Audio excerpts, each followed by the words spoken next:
প্ৰধানমন্ত্ৰী নৰেন্দ্ৰ মোদী অসমলৈ আহিল। আদানীৰ নৱসজ্জিত বিমানবন্দৰো উদ্বোধন কৰিলে মোদীয়ে। শ্বহীদ বেদীলৈও গ'ল নৰেন্দ্ৰ মোদী। পিছে জুবিন ক্ষেত্ৰলৈ যাবলৈহে সময় নিমিলিল প্ৰধানমন্ত্ৰী মোদীৰ।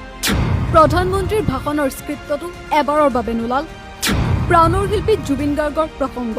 দেশৰ প্ৰধানমন্ত্ৰী নৰেন্দ্ৰ মোদী কালি গুৱাহাটীৰ লোকপ্ৰিয় গোপীনাথ বৰদলৈ আন্তঃৰাষ্ট্ৰীয় বিমানবন্দৰৰ নৱনিৰ্মিত টাৰ্মিনেল বিল্ডিং উদ্বোধন কৰিবলৈ অসমলৈ আহে, যাৰ পাছত তেওঁ আজি গুৱাহাটীৰ বৰাগাঁওস্থিত নৱনিৰ্মিত শ্বহীদ স্মাৰক ক্ষেত্ৰখনো দৰ্শন কৰিবলৈ যায়। পিছে প্ৰধানমন্ত্ৰী নৰেন্দ্ৰ মোদীৰ সময়সূচীত সময়হে নোলাল জুবিন ক্ষেত্ৰত দৰ্শন কৰিবলৈ। প্ৰধানমন্ত্ৰী এগৰাকী ব্যস্ত ব্যক্তি, সেয়া বাৰু ঠিকেই আছে। বিৰোধী ৰাজনৈতিক দল কংগ্ৰেছক ভাষণত কটাক্ষও ঠিকেই কৰিলে প্ৰধানমন্ত্ৰী নৰেন্দ্ৰ মোদীয়ে। পিছে অসমলৈ আহি অসমৰ প্ৰাণৰ শিল্পী জুবিন গাৰ্গ সম্বন্ধে এষাৰো কথা নোলাল প্ৰধানমন্ত্ৰী নৰেন্দ্ৰ মোদীৰ ভাষণত। ইয়াতে উল্লেখ কৰি থওঁ যে বিগত ৭ আৰু ৮ নৱেম্বৰত গুৱাহাটী ৰিভাৰফ্ৰণ্ট প্ৰজেক্ট উদ্বোধন কৰিবলৈ আহিছিল দেশৰ কেন্দ্ৰীয় বিত্তমন্ত্ৰী নিৰ্মলা সীতাৰমণ। তেতিয়াও এই একেই পৰিৱেশেই দেখিবলৈ পোৱা গৈছিল, য'ত নিৰ্মলা সীতাৰমণৰ ভাষণতো ওলোৱা নাছিল প্ৰাণৰ শিল্পী জুবিন গাৰ্গৰ প্ৰসংগ। পিছে কংগ্ৰেছক কটাক্ষ নকৰি তত নোপোৱা প্ৰধানমন্ত্ৰী নৰেন্দ্ৰ মোদীৰ বিপৰীতে বিৰোধী ৰাজনৈতিক দলৰ নেতা ৰাহুল গান্ধী অসমলৈ আহোঁতে ৰাহুলে দৰ্শন কৰি গৈছিল জুবিন ক্ষেত্ৰ। তদুপৰি জুবিন গাৰ্গৰ পত্নী গৰিমা শইকীয়া গাৰ্গৰ লগতে জুবিন গাৰ্গৰ পিতৃকো সাক্ষাৎ কৰি সমবেদনা জ্ঞাপন কৰিছিল ৰাহুল গান্ধীয়ে। লগতে জুবিনৰ প্ৰিয় নাহৰ পুলি ৰোৱাৰো কাৰ্যসূচী গ্ৰহণ কৰিছিল বিৰোধী ৰাজনৈতিক দলৰ নেতা ৰাহুল গান্ধীয়ে।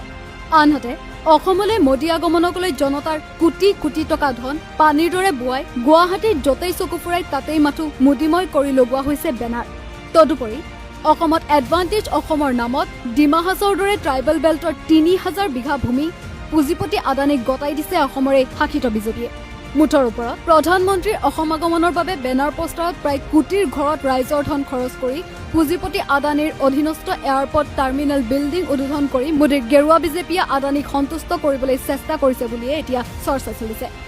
আনহাতে অসমৰ প্ৰাণৰ শিল্পী জুবিন গাৰ্গৰ মৃত্যুৰ পাছত দেশখনৰ দুগৰাকীকৈ বিজেপি দলৰ নেতা মন্ত্ৰী বিত্তমন্ত্ৰী নিৰ্মলা সীতাৰমণ আৰু প্ৰধানমন্ত্ৰী নৰেন্দ্ৰ মোদী অসমলৈ আহি নিজৰ ভাষণত এবাৰলৈও শিল্পীগৰাকীৰ নাম উল্লেখ নকৰা বা জুবিন ক্ষেত্ৰলৈ নোযোৱা এই আদিবোৰ কথাই মাথো শাসিত বিজেপিয়ে আগন্তুক বিধানসভা নিৰ্বাচনৰ পূৰ্বে অসমৰ জনতাৰ অন্তৰ জয় কৰাৰ এক কৌশল বুলিয়ে এতিয়া চৰ্চা চলিছে।